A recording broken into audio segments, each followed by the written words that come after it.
So hello guys, Alicia nyo, nagbabalik muli para sa ating panibagong video. So mga minamahal, ewan ko ba kung ano yung napapasok dito nga po sa isipan ng ating vice-presidente na parang halos kada buwan na lang meron silang isyung ipinupukol.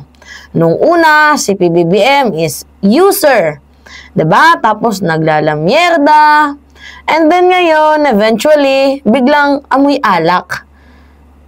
Well, kung sa bagay, wala na silang ibang maipuputok sa kanilang mga butchi kasi yung last na paninira nila na sobrang tindi, expired na. Yung gumagamit ng, diba, ng Addictus Benedictus. So, hindi umubra, kaya eto ngayon, back sila sa pinakamaliliit na issue na naman. Alak, oo.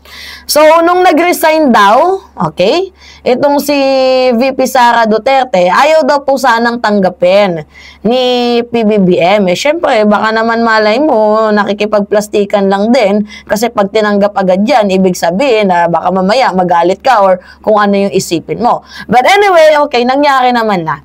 Ngayon, nung nag-resign at tinanggap ni PBBM ang resignation ni VP Sara Duterte sa Department of Education, nung nakipagbeso daw siya kay President Bongbong Marcos, amoy alak daw ito. At kung tatanungin kung anong klaseng alak, masasabi daw po na ito ay whiskey.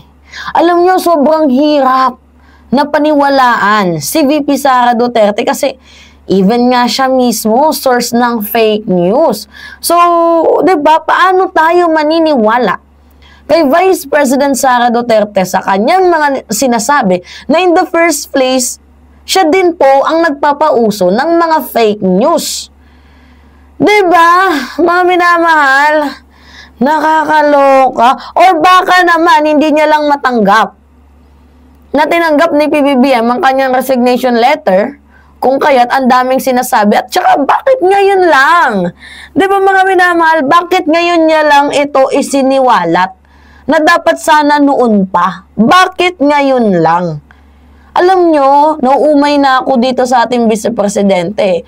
May times na parang, na-judge siya something sa kanya brain. Diba? Imagine, ipapag-broadcast mo na umiinom ng alak. Bakit? Masama bang uminom ng alak? Si Mima nga umiinom ng tanduay. Si Mima nga umiinom ng Red Horse para makatulog. Diba? Wala naman atang masama dun. Hindi ba pwede na kapag ang presidente ka na, bawal ka nang uminom? Bawal ba yung ganon? Lahat ba ng kailangang galaw mo ay talagang napaka-professional?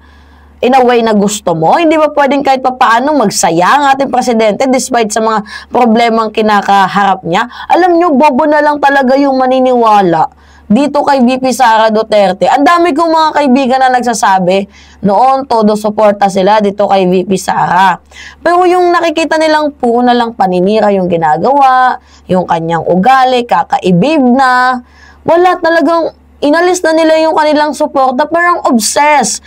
Mga minamahal, itong si Sara Duterte kay PBBM, parang nung in-interview ka, parang ikaw ata yung nakainom ng alak eh. Parang ikaw ata yung may something eh. Yung alak na tinutukoy mo, buti alam mo, yung alak ni PBBM, pero yung confidential funds mo, hindi. Ay nako, mga minamahal. Naghalikan ba kayo para maamoy mo? Tanong lang. Anyway, sige, panoodin natin. Nanindigan si Vice President Sara Duterte na hindi siya ang complete failure, kundi ang Pangulo na amoy alak umano nang makausap niya nang mag-resign kahit umaga pa lang noon. Sagot naman ng palasyo, mahirap maniwala sa madalas na source ng fake news. Nakatutok si Yvonne Mayrina.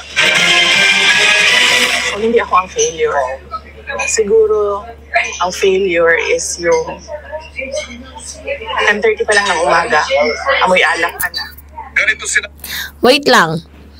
Okay, stop muna tayo. So, failure na daw pala ngayon ang pag-inom ng alak. Hindi ba, kung ako yung tatanungin, kahit kayo, mamamayang Pilipino, Hindi ba talaga ang totoong failure is yung hindi mo masagot kung saan mo dinala ang confidential funds?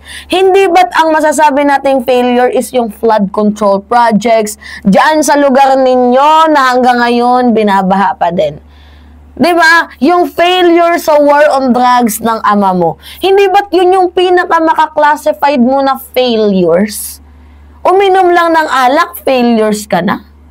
What if si Mima uminom ng alak, ibig sabihin failure na pala ako, wala na akong kwenta, wala na akong sense?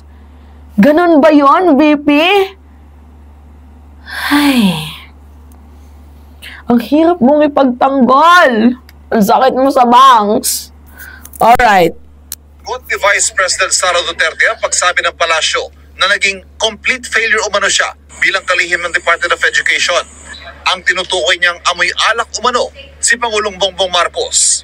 At ang insidente kung kailan daw niya yan naamoy na magsumiti siya ng resignation bilang DepEd Secretary noong June 19, 2024. Yun yung pag-alis ko.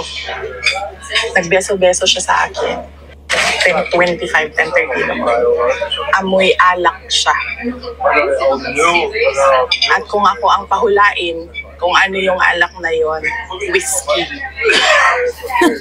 Pero, hindi ko naman siya nakita nag-inom ng whiskey. Nakikita ko siya lagi umiinom ng champagne.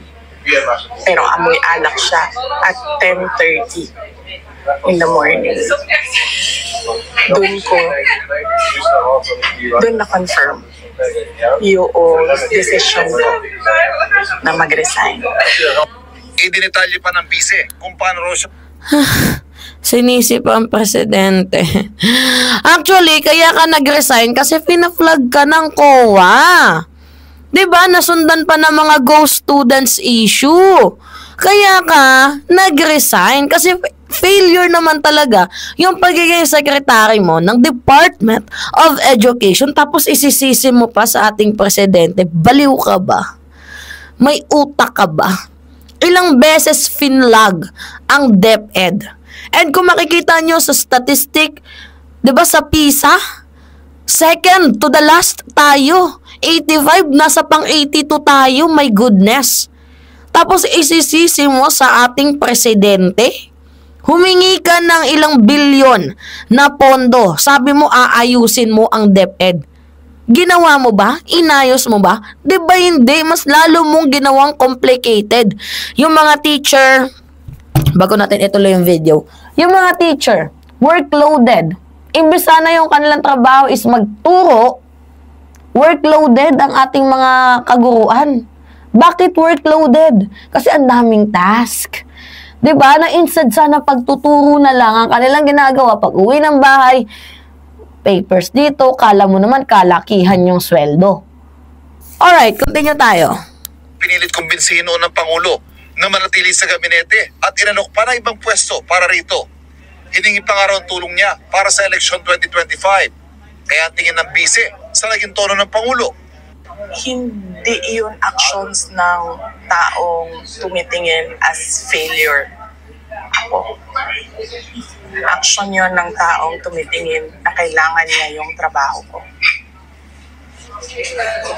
So, hindi ko alam saan nagagaling yung sinasabi nila failure ako as a Department of Education Secretary. Ang pagtawag ng palasyo na complete failure kay Duterte, sagot naman nila sa naunang banat ng bise na napag-iwanan ng estado ng edukasyon sa Pilipinas dahil sa mabagal na pagsabay ng bansa sa pagbabago. Si Palace Press Officer Claire Castro hindi kumbinsido sa kwento ngayon ni VP Sara. Sa kanyang statement, sinabi ni Castro na mahirap raw paniwalaan ang mga kwento ng madalas nagiging source ng fake news. Lahat raw ng kwentong ito ay layong siraan ng Pangulo dahil nais niyang pababain ito sa pwesto para ang bise ang maging Pangulo, bagay na tinawag niyang makasariling hangarin. Ikinumpara rin ni Castro Pangulo na maaga raw gumigising para sa mga event at meeting. Di tulad anya ng iba na tanghali na akong gumising. Kasalukuyan nasa The Hague ang bise para bisitahin ng amang si dating Pangulong Rodrigo Duterte. Para sa GMA Integrated News, Ivan Mayri. Tingnan mo, ikaw nga itong hindi nagtatrabaho, kaya ka napapangalanan na failure eh. Totoo naman kasi na failure ka. Kailan ka pa ba naging mabuti? 'Diba? Wala kang ibang ginawa kundi puro banat. Instead na magtrabaho, tingnan nyo ngayon, yung ating busy na doon sa ibang bansa, ano yung ginagawa? Naglalamierda. Inaasikaso yung ano ni Duterte na makabalik sa Pilipinas. Di ba? Alright, kayo, ano yung masasabi ninyo? Nakakaloka. Anyway, it's me again, Alicia nyo, nagbabalik muli para sa ating panibagong video.